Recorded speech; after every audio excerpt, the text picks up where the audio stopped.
À mon avis, on va en avoir un ou deux de trop dessus, maintenant, ça va. Alors que les variants du coronavirus se diffusent dans la population depuis le début de l'année, à Colmar, le laboratoire Lénis s'est spécialisé dans la recherche des mutations anglaises et sud-africaines du SARS-CoV-2. Membre de Biogroup, la plateforme d'analyse reçoit chaque matin les prélèvements positifs réalisés par les 63 laboratoires du réseau en Alsace et lance une recherche de variants pour chacun d'eux, une technique nommée PCR de criblage.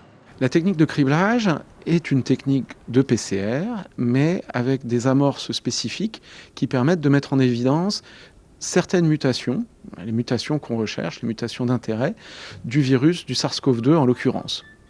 Techniquement et en pratique, les choses se passent comme la PCR de dépistage, mais avec un kit différent. C'est une analyse que nous réalisons secondairement au dépistage et en cas de positivité du dépistage et qui prend environ 2 à 3 heures de temps. Pour les malades, inutile de faire un second prélèvement pour connaître le variant, c'est le test initial qui servira à l'analyse. Le labo peut également utiliser le matériel de PCR qui lui sert à réaliser habituellement les tests de dépistage, seul le produit réactif étant différent.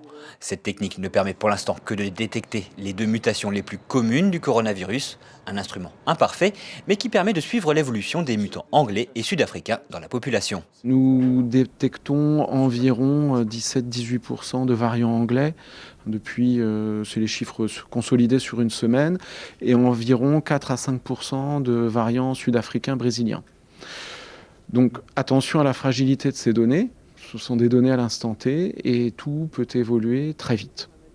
Alors que les données disponibles semblent indiquer une amélioration de la situation sanitaire au niveau national, à Colmar, l'équipe du laboratoire confirme, ils observent eux aussi une diminution du nombre de tests positifs, une bonne nouvelle à prendre avec précaution, surtout à l'approche des vacances scolaires, il n'est pas encore temps d'oublier les gestes barrières. Voilà, on y arrive bien.